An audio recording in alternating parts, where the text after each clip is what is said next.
प्रश्न पूछती हूँ। महाभारत का युद्ध है वो क्यों हुआ? एनीबडी जो भी बोलना चाहते हैं हाथ ऊपर करो। हाँ और माइक लेकर के बोल दो। हाँ, माइक दे दो उनको। वाणी की निर्लज्जता। हाँ, जैसे द्रौपदी ने कहा था, क्या कहा था? अंधे का पुत्र अंधा। बहुत बढ़िया। द्रौपदी ने कहा अंधे का पुत्र अंधा, इसीलिए दुर्योधन के ईगो को लग गई, अहंकार चुभ गया और उसके बाद युद्ध हुआ। अगर ये बात सही है तो मुझे एक बात बताओ, लाक्षागृह में जब पांडवों को और कुंती उनके माताजी के साथ जब जलाने का प्रयत्न हुआ तब तो द्रौपदी थी ही नहीं। तो क्यों प्रयत्न किया था दुर्योधन ने? मारने की इच्छा तो उसकी तब से थी ना। द्रौपदी कहाँ आई? उससे भी पीछे जाते हैं। जब पांडव वन से आते हैं पांडु की मृत्यु के बाद, तब भीम को विष देके मारने का प्रयत्न किया जाता है। तब द्रौपदी कहाँ थी? तो क्या द्रौपदी के कारण ये द्वेष दुर्योधन के मन में आया? पर हम बहुत ही सुलभता से मान लेते हैं कि द्रौपदी ने ऐसे कह दिया, मेल ईगो हर्ट हो गया, सही हो गया युद्ध। क्योंकि दुर्योधन में तो अच्छाइयाँ भी है, ये तो बेचारे को गाली दे दी तो कोई मानेगा क्या? और सभी को लगेगा देखो हमको कोई गाली देगा तो हम चुप बैठेंगे क्या, है ना? फिर हमारे में और एक कहावत है, युद्ध क्यों होता है? जर जोरू जमीन के कारण। यहाँ जोरू मिल गई, जोरू मिल गई तो उस पर थोप दिया। बहुत आसान ना? क्यों? क्योंकि हमें अपने अंदर नहीं देखना पड़ता कि इशू क्या है, हम किसी और को आराम से ब्लेम कर सकते हैं। दोषारोपण किसी के सर पे मढ़ना बहुत सुलभ है। क्योंकि जब हम एक्चुअल महाभारत के अंदर जाए ना, तो आपको एक बात बताऊं, अंधे का पुत्र अंधा ये महाभारत के कोई भी मैन्यूस्क्रिप्ट में नहीं है। ऐसा कुछ हुआ ही नहीं है। ये सब जो वो मसाला डालते हैं ना, वैसा वाला मसाला है, ये फिक्शन है। अंधे का पुत्र अंधा हुआ ही नहीं है। Are you sure about that? मतलब कहीं पर भी नहीं लिखा हुआ। 100%।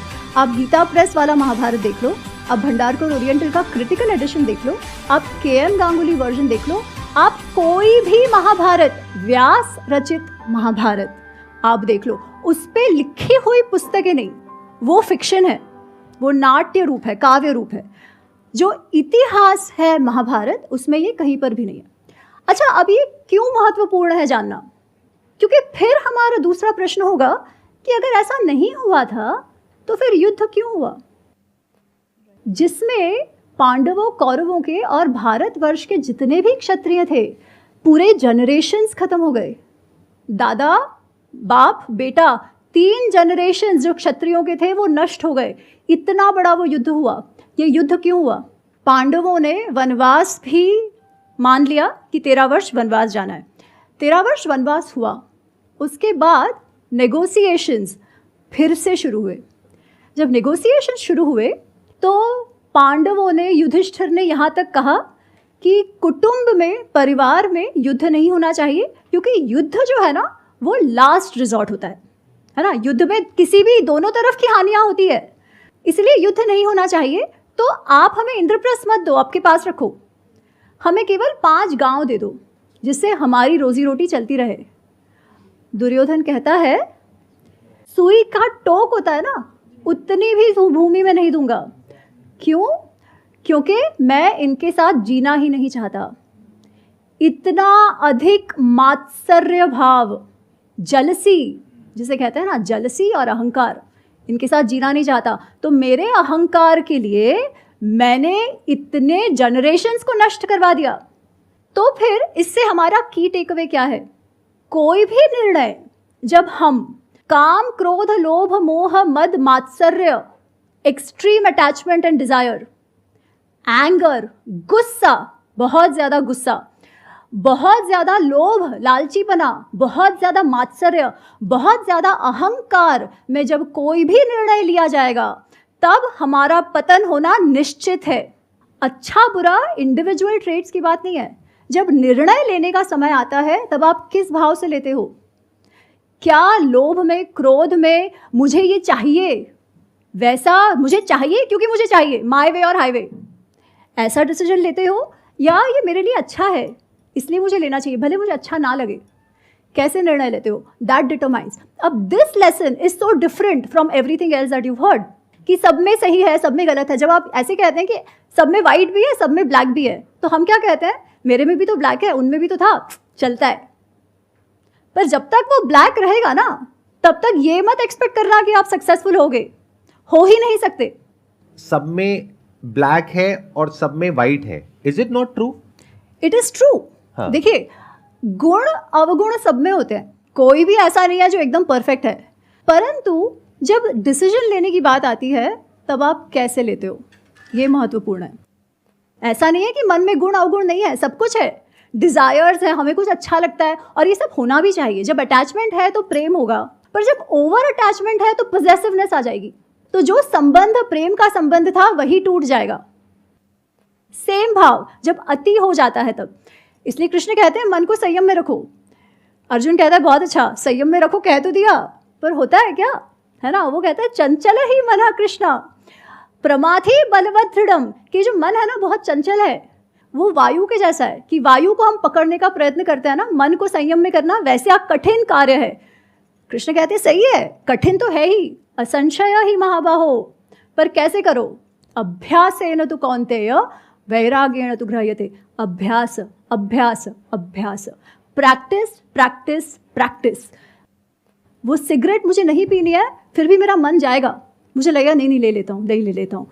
आप 2-3 बार मन को बोलोगे ना नहीं लेना है, फिर चौथी बार मन नहीं करेगा, है ना? आप कोई भी कार्य करके देखो, असंभव कुछ नहीं है, पर प्रैक्टिस के अलावा कोई ऑप्शन भी नहीं है। आप ये कह रहे हैं कि जो गुण हैं अवगुण हैं वो सब में होते हैं मन के स्तर पर, लेकिन कुछ लोग हैं जो अपनी बुद्धि के हिसाब से चलते हैं, यानी बुद्धि से मन को कंट्रोल करते हैं, और कुछ है जो मन के हिसाब से चलते हैं।